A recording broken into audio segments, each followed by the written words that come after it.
चलिए बच्चों, प्रश्नावली 13C का क्वेश्चन नंबर 20 को हल करने के बाद हमने क्वेश्चन नंबर 21 को ले लिया है, ठीक है, जिसको मैंने लिखा और वो क्या कहा गया है, किसी विद्यालय के विद्यार्थियों, ठीक है ना, ध्यान से समझो, उसके बाद हल करने में बेहद आसानी होगी। ये बहुत ज्यादा डिफिकल्ट वाला क्वेश्चन नहीं है।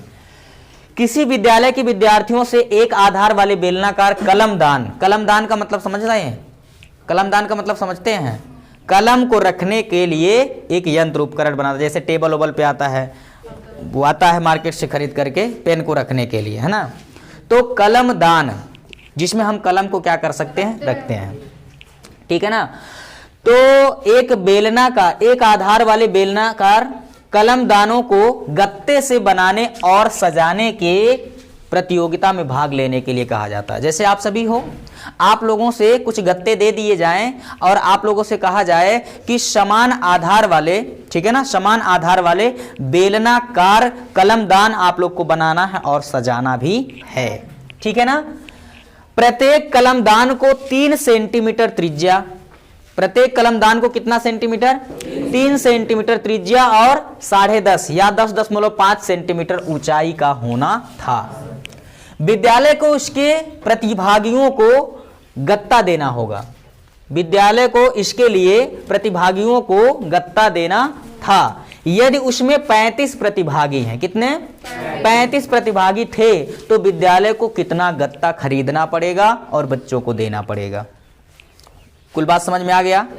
यानी 35 विद्यार्थी हैं, उनको कलमदान बनाने के लिए और सजाने के लिए प्रतिभाग करना है, उसमें विद्यालय को गत्ते खरीद करके बच्चों को देना है। सवाल आपसे ये पूछा जा रहा है कि विद्यालय को कितने गत्ते खरीदने की आवश्यकता पड़ेगी, ठीक है ना। तो सबसे पहले देखो इस क्वेश्चन का बेसिक कॉन्सेप्ट क्या है बच्चों, उसको सबसे पहले फटाफट समझ लीजिए और उसके बाद आगे चलिए। मान लिया जाए आपको बेलनाकार कलमदान बनाना है कुछ इस तरह से, ऐसे ऐसे समझ लो, ऐसे, ठीक है ना। ये बेलनाकार क्या हो गए, कलमदान, क्या है बच्चों, बेलनाकार कलमदान है। इसमें कलम को क्या किया जाता है, रखा जाता है। अब इसकी त्रिज्या दे दी गई है और इसका ऊंचाई भी दे दिया। त्रिज्या केंद्र से ये त्रिज्या r हो जाएगी, ऊंचाई h हो जाएगी। तो उसे मैं लिख लेता हूं, ठीक है ना। कलमदान, या लिख देते हैं बेलनाकार कलमदान, बेलनाकार कलमदान, कलमदान के आधार की त्रिज्या, या सिर्फ मैं लिख देता हूं कि त्रिज्या, आधार की त्रिज्या r बराबर, ये दिया है कितना बच्चों, 3 सेंटीमीटर। बोलो कितना दे दिया है, 3 सेंटीमीटर दे दिया है, ठीक है ना। तथा ऊंचाई, तथा इस कलमदान की ऊंचाई जिसको हमने h मान लिया है वो दे दिया है 10.5 यानी 10.5 सेंटीमीटर। इतनी बात समझ में आया? आप लोग को पूछा जा रहा है, आप लोग से पूछा जा रहा है इसको बनाने में कितना गत्ता खर्च होगा। पहले एक गत्ते का निकालिए, यानी एक कलमदान को बनाने में कितना गत्ता खर्च होगा। उसके बाद 35 बच्चे हैं तो उसमें 35 से गुणा कर देंगे, टोटल हमको मिल जाएगा उस 35 प्रतिभागियों को जितना गत्ता देना पड़ेगा। कुछ बात समझ में आ गया? तो आइए देखते हैं कि एक कलमदान का कितना गत्ता खर्च होगा बनाने में, एक कलमदान को बनाने में कितना गत्ता खर्च होगा, ठीक है ना। तो समझो, मैं लिखता हूं, देखिए, एक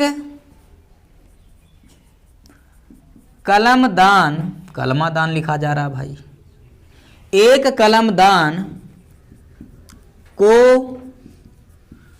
बनाने के लिए आवश्यक, ठीक है ना, आवश्यक गत्ता या आवश्यक गत्ते का क्षेत्रफल, ऐसे लिख देते हैं, ठीक है ना बच्चों। अब इसमें देखो क्या क्या है, आप बहुत ध्यान से देखिएगा। एक तो इस बेलनाकार कलमदान का वक्र पृष्ठ है या पार्श्व पृष्ठीय क्षेत्र है, और एक आधार है, एक तरफ ऊपर से खुला है ना, उसी में से रखा जाता है कलम को, उसी में से कलम को रखा जाता है। कुछ बात समझ में आ रहा है आप लोग को? तो इसका हमें वक्र पृष्ठ देखना पड़ेगा और एक आधार का क्षेत्रफल। तो मैं लिखता हूं क्या, कलमदान का वक्र पृष्ठ, ठीक है ना, या लिख देते हैं वक्र पृष्ठीय क्षेत्रफल और प्लस एक आधार या कह सकते हैं निचले आधार, एक आधार का क्षेत्रफल। कुछ बात समझ में आया बाबू? बोलिए, सत्यम खड़े हो जाओ। बताओ बेटे वक्र पृष्ठ क्या होगा? बेलनाकार वस्तु है या कलमदान है, उसका वक्र पृष्ठ कितना होगा? बेलन का वक्र पृष्ठ फिर से बोलो, 2 पाई आर एच, 2 पाई आर एच। वृत्ताकार आधार का क्षेत्रफल कितना होगा बच्चा लोग? पाई आर स्क्वायर। इतनी बात समझ में आ गई? अब देखो इसको क्या लिखा जा सकता है। सबसे पहले तो दोनों में से पाई और आर कॉमन हो सकता है। Pi r pi r pi r common हो जाएगा तो यहां बचेगा 2 एच प्लस 1 बार आर। बोलो बात सही है? अच्छा, अब देखो पाई आर या मानों को रख लीजिए। पाई का मान 22/7 हो जाएगा। आर का मान हो जाएगा बच्चों 3 और कोष्ठक में 2 गुणे एच। एच का मान कितना? 10.5 यानी 10.5 प्लस आर का मान कितना? 3। समझ में आ गया? तो ये हो जाएगा 22/7 गुणे 3। अब देखो यहां पर अंदर गुणा करो, 10.5 दूना 21 होगा कि नहीं होगा? बोलो, 10.5 दूना, अरे 10 दूना 20, 10.5 दूना 21, ठीक है ना? और प्लस 3। समझ में आया? तो ये हो जाएगा बच्चों 22 गुणे 3 और यहां देखो गुणा है 21 प्लस 3 कितना होगा? 24/7। कितना? 24/7। अब इसको याद रखो, ये जो भी आएगा अगर ये सेंटीमीटर में है बच्चों तो ये आएगा वर्ग सेंटीमीटर। क्यों? क्योंकि गत्ते का पृष्ठीय क्षेत्रफल है। आप चाहो तो गुणा उड़ा करके भाग कर सकते हो, लेकिन अभी यहीं पर रहने दो, आगे इसका फायदा मिलने वाला है। बोलो इतनी बात समझ में आ गया? प्रिया, ये क्या हो गया बेटा कि एक कलमदान को, कितने? सिर्फ और सिर्फ एक कलमदान को बनाने के लिए आवश्यक गत्ते का पृष्ठीय क्षेत्रफल इतना होगा। कितना? एक कलमदान को। आपको कितने बच्चों को बुलाया गया है? 35, यानी 35 बच्चों को देना पड़ेगा ना। तो एक कलमदान के लिए इतना पृष्ठीय क्षेत्रफल गत्ता अगर खर्च होगा तो 35 कलमदान को बनाने में कितना खर्च होगा? इसका 35 में क्या करेंगे? गुणा। नहीं समझ में आया? ऐसे कह दो, एक बच्चा अगर 5 लड्डू खाता है तो 5 बच्चे कुल कितने लड्डू खाएंगे? 5 गुणे 5 यानी 25। 35 बच्चे कितना लड्डू खाएंगे? 35 गुणे 5। कुछ बात समझ में आया? तो एक बेलन को एक कलमदान को बनाने के लिए इतना खर्च हो गया, तो 35 कलमदान को बनाने के लिए कितना खर्च होगा बाबू? आइए उसमें हम 35 का क्या करते हैं? गुणा कर देते हैं। तो अब हम लिखते हैं, यहां दिख रहा है, अब 35 कितने? 35 कलमदान, ठीक है ना? 35 कलमदान बनाने के लिए आवश्यक गत्ते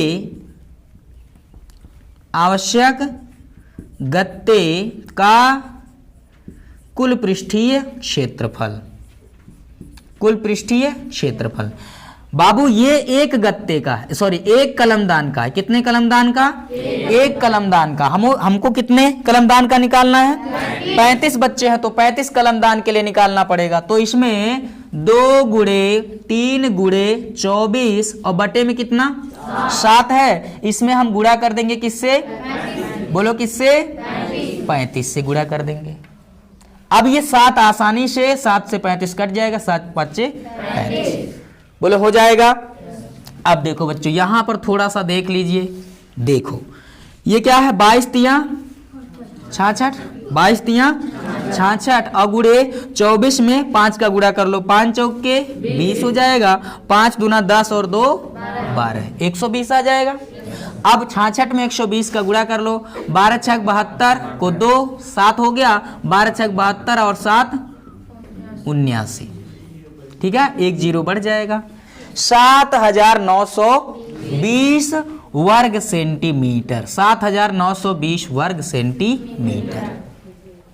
यानी विद्यालय को कितना गत्ता खरीदने की आवश्यकता पड़ेगी? 7920 वर्ग सेंटीमीटर। इतने गत्ते देने पड़ेंगे, तब 35 प्रतिभागी 35 कलमदान जिसके आकार बेलनाकार होंगे उनको बना और सजा सकते हैं। कुछ बात समझ में आ गया? क्या ये हार्ड है, आसान है कि नहीं आसान है? चलो नोट करो, अगले क्वेश्चन की तरफ चलते हैं।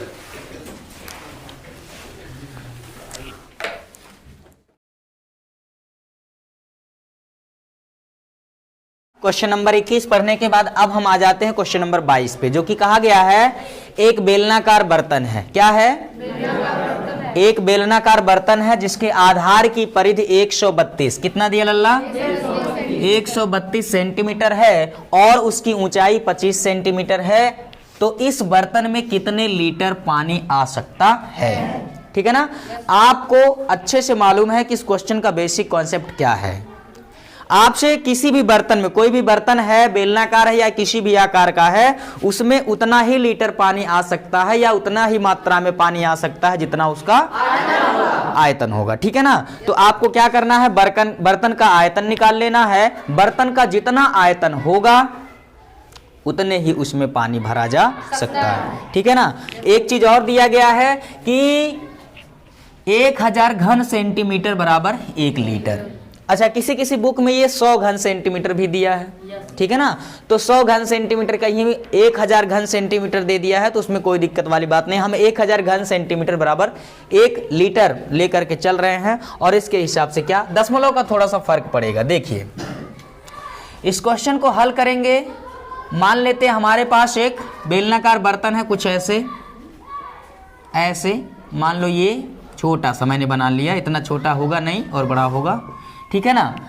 तो ये एक हमारे पास बेलनाकार बर्तन है। मान लीजिए इसकी कुछ आधार की त्रिज्या होगी, है ना। इस बेलनाकार आधार की त्रिज्या, ठीक है ना, r मान लीजिए है। ठीक है ना। और इसकी ऊंचाई भी कुछ है, ऊंचाई मान लीजिए h है और h हमको दे दिया गया है 25 सेंटीमीटर। त्रिज्या हमको नहीं मालूम है, त्रिज्या हमको नहीं मालूम है, लेकिन त्रिज्या के स्थान पे परिधि दिया गया है। बोलो क्या दिया गया है? तो परिधि का सूत्र लगा करके सबसे पहले हम त्रिज्या को निकालेंगे और उसके बाद इस बेलनाकार बर्तन का कितना आयतन है, बेलन के आयतन का सूत्र इस्तेमाल करके हम इसके आयतन को कैलकुलेट करेंगे। ठीक है ना। तो मैं लिखता हूं क्या, बेलनाकार बर्तन के आधार की परिधि, कितना दिया लल्ला? 132 सेंटीमीटर। अब आपको मालूम है आधार के परिधि का या वृत्ताकार आधार के परिधि का सूत्र क्या होता है? अर्निका बताओ बेटा। अगर एक वृत्ताकार ऐसा, ठीक है ना, वृत्ताकार आधार आपको दे दिया जाए, इसकी त्रिज्या r है, तो बताइए इसकी परिधि मतलब एक चक्कर में चली गई दूरी या परिधि की लंबाई कितनी होगी?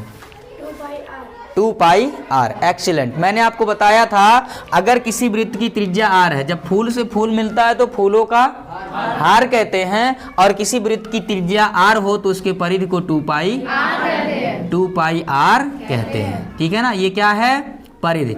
और परिधि ही होती है, ऐसा आपसे कोई पूछे वृत्ताकार त्रिज्या की लंबाई r है तो एक चक्कर में कोई व्यक्ति या कोई गतिमान वस्तु कितनी दूरी तय करेगा, तो आप कहना उस परिधि के बराबर, जो कि होगा 2 पाई r। चलो, तो बेलनाकार बर्तन के आधार की परिधि 2 पाई r बराबर कितना होगा बच्चों? 132। r का मान निकालना है तो 132 के बटे में आ जाएगा 2 पाई। बोलो हो जाएगा। 2 से 132 को काट दीजिए, कितना आ जाएगा? बोलो 66। ठीक है ना। या r बराबर आ जाएगा 66 के बटा पाई का मान 22/7। 7 ऊपर जाएगा तो r बराबर आ जाएगा 66 गुणे 7/22। 22 तिया 66। r बराबर 3 गुणे 7, 3 साते। लो जी, आ गई क्या? बेलनाकार बर्तन के आधार की त्रिज्या। बेलनाकार बर्तन के आधार की त्रिज्या 21 सेंटीमीटर हो गई और ऊंचाई आपको 25 सेंटीमीटर मालूम है। आपको क्या करना है? इस बेलन का या बेलनाकार बर्तन का आयतन। तो यहां से मैं लिखता हूं बच्चों, ये मिटा देता हूं, लिखता हूं मैं क्या,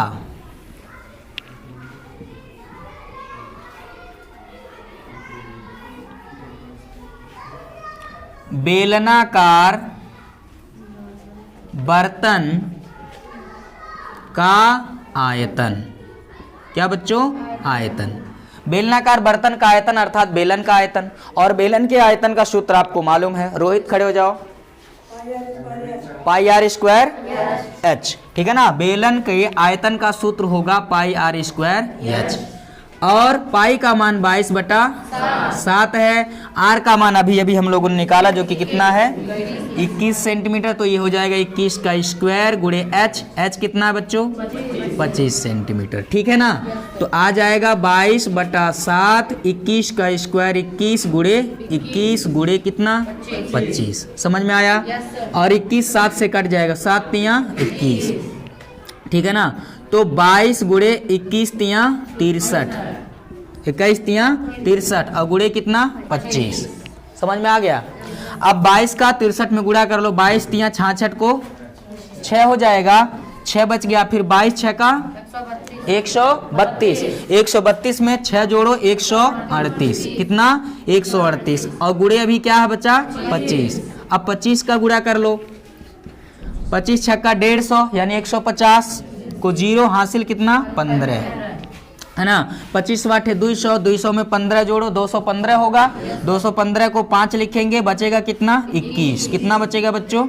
21 बचे। 25 तियां 75, 75 और 21 को जोड़ो कितना होगा 96, 96 को 6 बचा कितना 9, और 25 से कम 25 और 9 34, कितना 34, यानी 34,650 क्या घन सेंटीमीटर। बोलो क्या आ गया? बेलनाकार बर्तन का आयतन। किसका आयतन?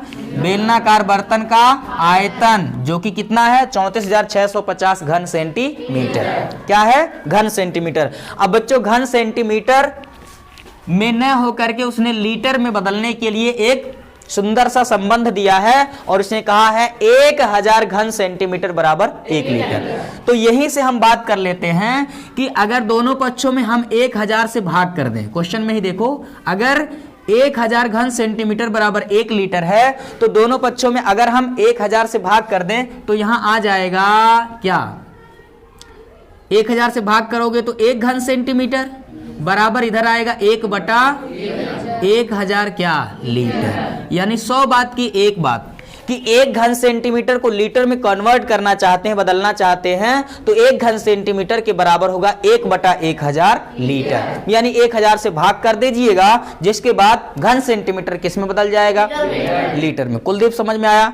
तो ये घन सेंटीमीटर है बच्चों, और इस घन सेंटीमीटर को हमें लीटर में अगर बताना है तो 34,650 के बटे में आ जाएगा, बोलो कितना 1000। अब ये लीटर में हो जाएगा, किस में हो जाएगा?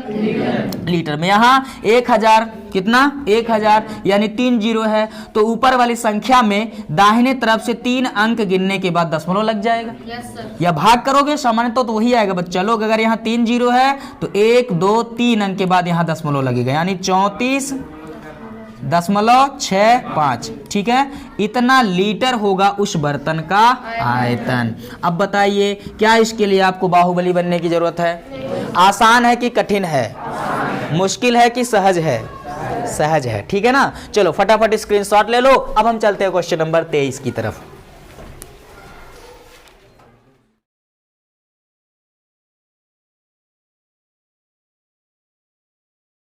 चलो बच्चों अगला और इंपॉर्टेंट क्वेश्चन नंबर 23, जिसको मैंने लिख लिया, और वो क्या है? लकड़ी।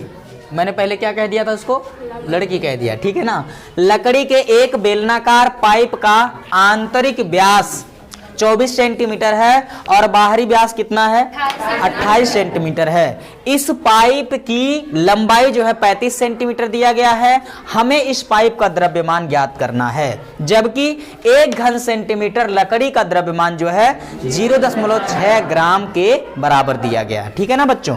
बहुत इंपॉर्टेंट, बहुत अच्छा और बेहद ही लाजवाब क्वेश्चन है। हम इसे लाजवाब तरीके से हल भी करने को कोशिश करते हैं। चलिए देखिए, तो एक लकड़ी का हम पाइप बना लेते हैं। ये लो कुछ ऐसे,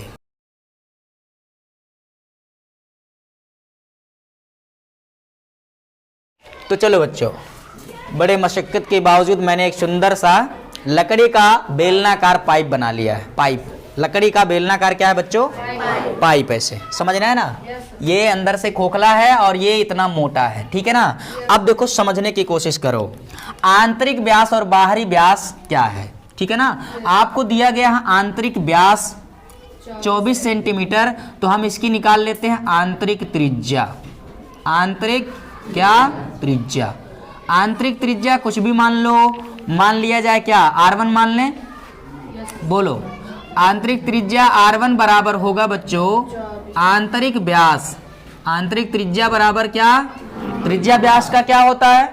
आधा होता है। तो आंतरिक त्रिज्या R1 बराबर आंतरिक व्यास बटा कितना? 2। समझ में आया? यानी आंतरिक त्रिज्या R1 बराबर आंतरिक व्यास दे दिया गया है आपको 24 सेंटीमीटर और बटे आ जाएगा 2। 24 का आधा कितना लल्ला? 12 सेंटीमीटर। आंतरिक त्रिज्या यानी अंदर वाली त्रिज्या है, ठीक है ना? अभी आकृति से समझाते हैं। और आंतरिक त्रिज्या निकालने के बाद आपको निकाल लेना है अब बाहरी त्रिज्या। बोलो क्या लल्ला? बाहरी त्रिज्या को मैं R2 कह दूं तो किसी को कोई दिक्कत परेशानी? जब बाहरी त्रिज्या निकाल रहे हैं तो बाहरी व्यास का आधा होगा, त्रिज्या व्यास का आधा। त्रिज्या व्यास का बोलो कौन? आधा। त्रिज्या बराबर व्यास बटा 2, तो बाहरी त्रिज्या बराबर बाहरी व्यास बटा 2। और बाहरी व्यास कितना दिया लल्ला? 28 सेंटीमीटर बटे में 2, ठीक है ना? कितना आएगा? 14 सेंटीमीटर। ये हो गया बाहरी त्रिज्या। अब आकृति समझते हैं बाहरी त्रिज्या का क्या मतलब है और आंतरिक त्रिज्या क्या मतलब। यहां से देखो, ये केंद्र होगा, केंद्र से ये पूरा बाहर तक की त्रिज्या। कहां तक? बाहर तक की त्रिज्या ये R1 R2 होगा। बाहरी त्रिज्या मैंने R2 ले लिया। और केंद्र से अंदर तक की त्रिज्या, अंदर तक मतलब ये यहां तक, समझ पा रहे हैं? ये केंद्र अगर है O, तो यहां से एकदम बाहर तक की जो त्रिज्या होगी वो R2 यानी बाहर त्रिज्या, और ये अंदर अंदर खाली वाला जो स्थान है उसकी त्रिज्या को मैंने R1 कह दिया। कुछ बात समझे? अगर बच्चों यहां पर केंद्र हो, केंद्र, समझ गए? और केंद्र अगर है तो केंद्र से अंदर ही अंदर जो त्रिज्या है वो आंतरिक त्रिज्या है R1, और केंद्र से जो बाहर तक की त्रिज्या, बाहर, समझ पा रहे हैं? एकदम बाहर। आंतरिक मतलब जो खोखला स्थान है, और बाहरी मतलब खोखला भी आ रहा और भरा हुआ स्थान, जिसको मैंने कह दिया क्या? R2। अगर हमें इस पाइप की मोटाई निकालना हो बच्चों, तो बाहर वाली त्रिज्या में से अंदर वाले यानी खोखले की त्रिज्या हम लोग घटा देंगे, तो हमें आ जाएगा कौन? मोटाई मिल जाएगा। बोलो क्या मिल जाएगा? मोटाई। कुछ बात समझ पाए? तो अगर आपको जरूरत पड़े कि पाइप की मोटाई कितनी होगी, मोटाई मतलब जो पदार्थ है उसकी मोटाई, जरूरत तो नहीं है लेकिन चलो जरूरत पड़ेगी तो ध्यान दीजिएगा। मोटाई अगर आपको निकालना है ना, तो मोटाई होगा बाहर वाली त्रिज्या R2 में से अंदर वाली त्रिज्या R1 घटा देंगे, यानी 14 में से घटा देंगे कितना? 12, तो आ जाएगा कितना? 2 सेंटीमीटर। तो अगर आपसे कोई पूछे कि इस पाइप की मोटाई कितनी है, तो आप कहना कि 2 सेंटीमीटर है। चलो अब आते हैं, इसका हमको क्या करना है बच्चा लोग? आयतन निकालना है। बोलो क्या निकालना है? आयतन निकालना। तो सिंपल सी बात है, जब हम बाहरी त्रिज्या लेकर के आयतन निकालेंगे तब उसमें खोखला स्थान भी आ जाएगा और मोटाई वाला स्थान भी आ जाएगा। लेकिन पाइप जब खोखला है तो हमें सिर्फ ये लकड़ी का द्रव्यमान निकालना। द्रव्यमान मतलब उसमें निहित पदार्थ की मात्रा। द्रव्यमान क्या है? उसमें निहित पदार्थ की मात्रा, ठीक है ना? इसकी ऊंचाई आपको दे रखा है कितना सेंटीमीटर? 35 सेंटीमीटर। कितना लल्ला? यानी ऊंचाई h बराबर कितना हो जाएगा? 35 सेंटीमीटर। समझ गए? अब हम निकालते हैं R2 त्रिज्या के द्वारा जो आयतन निकलेगा, R1 त्रिज्या के द्वारा जो आयतन निकलेगा, ठीक है ना? कुल आयतन में से आंतरिक वाली त्रिज्या के आयतन को हम क्या करेंगे? घटा देंगे। मतलब R1 त्रिज्या लेकर के आयतन निकालिए और R2 त्रिज्या लेकर के आयतन निकालिए, फिर R2 वाले यानी पूरे आयतन में से अंदर जो खाली है खोखला, उसके आयतन को क्या करो? घटा दो। बस आसान है एकदम। समझे कि नहीं समझे? तो चलो लिखते हैं, क्या लिखा जाए? बेलनाकार लकड़ी के पाइप का आयतन, पाइप का आयतन, ठीक है ना? जो बेलनाकार लकड़ी है इसका आयतन हमें अगर निकालना है बच्चों, तो कैसे निकालेंगे? बेलनाकार लकड़ी के पाइप का आयतन जो है उसके लिए हम क्या करेंगे, बाहरी आयतन यानी त्रिज्या R2 के द्वारा जो कुल आयतन है, बाहरी आयतन से हमारा तात्पर्य ये है कि जिसकी त्रिज्या R2 है, जिसकी त्रिज्या क्या है लल्ला, R2 है, बाहरी आयतन में से हम घटा देंगे आंतरिक त्रिज्या वाला आयतन, आंतरिक त्रिज्या वाला आयतन, या कह सकते हैं खोखले स्थान का आयतन, खोखले पाइप के अंदर का जो खोखला स्थान है उसका आयतन। घटाया क्यों? क्योंकि लकड़ी इतनी ही मोटाई तक तो है, बोलो यही मोटाई, तो हमको सिर्फ लकड़ी के मोटाई वाला आयतन आपको पता करना है, ज्ञात करना है। तो बाहरी आयतन यानी कुल आयतन में से हम खोखले वाले स्थान के आयतन को क्या करेंगे, घटा देंगे। तो यहां हम ऐसे भी लिख सकते थे, कुल आयतन माइनस खोखले स्थान का आयतन, ऐसे भी निकाल सकते हैं। कोई दिक्कत वाली बात है? कुल आयतन माइनस खोखले स्थान का आयतन, इसको मैंने लिख दिया बाहरी आयतन माइनस आंतरिक आयतन। समझ गए? तो बेलन के आयतन का सूत्र तो वही पाई आर स्क्वायर एच होता है, और ये भी पाई आर स्क्वायर, लेकिन एक चीज फर्क है, ऊंचाई तो दोनों की समान ही होगी बच्चों, चाहे खोखला वाला है या फिर पूरा है, बस फर्क होगा तो किसका, त्रिज्या का। बाहरी आयतन जब हम निकालेंगे तो त्रिज्या क्या है, R2 है, और आंतरिक यानी खोखले वाले स्थान का आयतन निकालेंगे तो त्रिज्या क्या है, R1, यानी पाई R2 square H minus pi R1 square H. बोलो बात समझ में आ गया? अच्छा जी, अब यहां पर देखो लल्ला, दोनों में से पाई एच ले लो कॉमन, पाई एच कॉमन ले लेंगे तो बचेगा यहाँ R2 square minus R1 square. बोलो बचेगा कि नहीं बचेगा? पक्का। अब मानों को रख लीजिए, पाई का मान 22/7, एच का मान कितना है, 35 दे दिया गया है, ठीक है ना। R2 कितना है बच्चों, 14, R2 कितना है 14 का स्क्वायर माइनस R1 कितना है 12 का स्क्वायर। बोलो बात समझ में आया कि नहीं आया? एक लाइन और दिख रहा है क्या नीचे, ये हो जाएगा 35 7 से कट जाएगा, 7 5 ठीक है ना, 22 गुणे 5 कितना आ जाएगा 110, ठीक है ना, और गुणे 14 का स्क्वायर 196 माइनस 12 का स्क्वायर 144। चलो अब शायद नीचे नहीं दिखेगा तो हम यहाँ पर लिख देते हैं। अब समझो, आयतन क्या लल्ला, आयतन बराबर आ जाएगा 110, ये कितना है 110, और गुणे 196 में से 144 घटा दो आप लोग, कितना आ जाएगा बच्चों 52। वेरी गुड, कितना आ जाएगा 52 आ जाएगा, और अब गुणा कर लो, ठीक है ना, 11 दूना 22, 2 11 5 55 और 2 57, ठीक है ना, और एक लगा दीजिए एक अंडा। इतना घन सेंटीमीटर जो है आयतन, कौन सा आयतन है, पाइप में लकड़ी का आयतन, पाइप में लकड़ी का आयतन इतना जो है 5720 घन सेंटीमीटर, क्या होगा घन सेंटीमीटर। समझ में आया?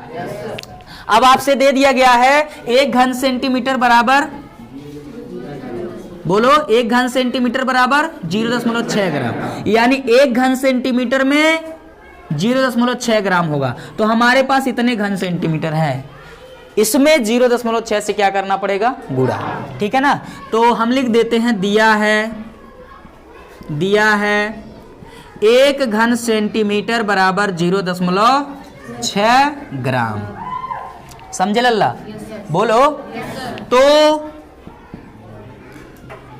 5720 घन सेंटीमीटर, 5720 घन सेंटीमीटर लकड़ी का द्रव्यमान, यहां लिख देते हैं लकड़ी का द्रव्यमान, ठीक है ना बाबू। 1 घन सेंटीमीटर का द्रव्यमान 0.6 ग्राम, तो हमारे पास 5720 घन सेंटीमीटर है, उसमें 0.6 से गुणा कर देंगे, जितना कुछ आएगा उतना ग्राम। समझ में आया? अब गुणा कर लेते हैं इसका, देखो 6 का 0 में 0 हो जाएगा, 6 दूना 12 हो जाएगा, 6 7 42 और 1 43 को 3 हासिल 4 बच गया, 6 5 30 और 4 34, ठीक है ना। एक अंक के बाद दशमलव लगा देंगे, यानी 3432 ग्राम, इतना ग्राम ये आंसर हो सकता है। अगर किलोग्राम में बदलना चाहते हैं तो 1 किलोग्राम में 1000 ग्राम होगा, ठीक है ना। और ग्राम को किलोग्राम में बदलना है तो 1000 से भाग करो, तो 34 32 बटा कितना 1000। अब ये किस में आ जाएगा लल्ला, किलोग्राम में, ठीक है ना। यहाँ 3 जीरो है तो ऊपर वाली संख्या में 1 अंक 2 अंक 3 अंक के बाद दशमलव, तो 3.432 किलोग्राम। किलोग्राम इतना आयतन इतना द्रव्यमान हो सकता है किसका, हाँ लकड़ी का द्रव्यमान। क्या लल्ला, कितना 3.432 किलोग्राम। बोलो बात समझ में आया। तो आई होप आप लोग को समझ में आ गया होगा। इस क्वेश्चन का कॉन्सेप्ट क्या था, संपूर्ण आयतन में से खोखले स्थान वाले का आयतन घटा दीजिए, जो बचेगा वो सिर्फ क्या है, बेलनाकार लकड़ी के पाइप का आयतन बच जाएगा। आयतन जो कि आया है कितना बच्चों, ये आपने देखा, ये 5720 घन सेंटीमीटर में आयतन आ गया। अब घन सेंटीमीटर को ग्राम में बदलने के लिए उसने दिया 1 घन सेंटीमीटर लकड़ी का द्रव्यमान 0.6 ग्राम अगर है तो हमने क्या लिखा यहाँ पर, तो 5720 घन सेंटीमीटर लकड़ी का द्रव्यमान कितना होगा, 1 घन सेंटीमीटर का 0.6 ग्राम। तो इसमें अगर हम लोग ये टोटल आयतन में अगर हम लोग 0.6 से गुणा कर देंगे तो जितना आ रहा है 34-32 ग्राम हो जाएगा लकड़ी का द्रव्यमान। अब इसको किलोग्राम में बदलना है तो 1000 से भाग करेंगे, क्यों, क्योंकि 1 किलोग्राम में 1000 ग्राम होता है, तो सीधे ये आ जाएगा किसमें, किलोग्राम में 3.432 यानी 3.432 किलोग्राम हो जाएगा इस लकड़ी का द्रव्यमान। आई होप आप लोग को समझ में आ गया होगा, ठीक है ना। चलो फटाफट स्क्रीनशॉट ले लो, फिर आगे चलते हैं।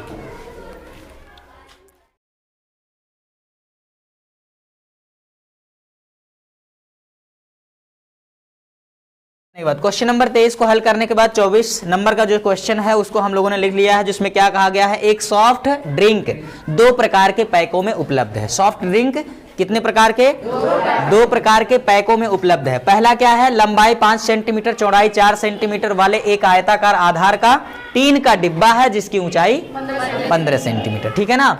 और उसके बाद फिर कह रहा है दूसरा जो पैक है उसमें व्यास से 7 सेंटीमीटर वृत्तीय आधार और 10 सेंटीमीटर ऊंचाई वाला एक प्लास्टिक का डिब्बा है। तो इसमें पूछा जा रहा है कि किस डिब्बे का धारिता अर्थात आयतन अधिक होगा और कितना अधिक होगा। फटाफट इस क्वेश्चन को सॉल्व करते हैं। देखिए बच्चों, हमारे पास 2 प्रकार का डिब्बा है, एक है आयताकार आधार वाला डिब्बा,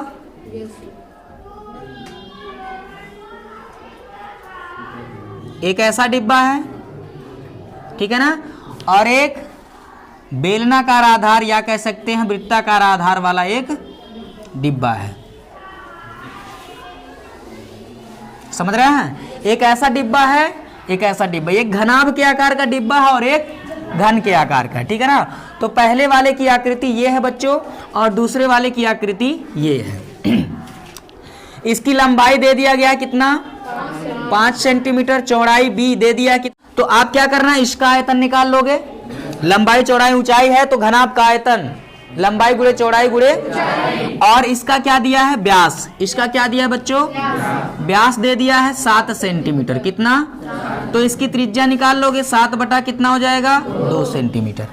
तो इसका भी आयतन निकाल लोगे, बोलो इसका आयतन, बच्चों आयतन है उसकी क्या होगी, धारिता, बोलो क्या होगा, बेलन के घनाभ के आयतन का सूत्र क्या होता है, लंबाई गुणे चौड़ाई गुणे, निकाल लोगे। और ये बेलनाकार डिब्बा है, इसका आयतन क्या होगा, इसका आयतन या कह सकते हैं इसकी धारिता होगी कितनी बच्चों, pi r square h, pi r square h. यहाँ एल बी एच का मान रख करके इस डिब्बे का क्या निकाल लेंगे, आयतन, और यहाँ पाई आर और एच का मान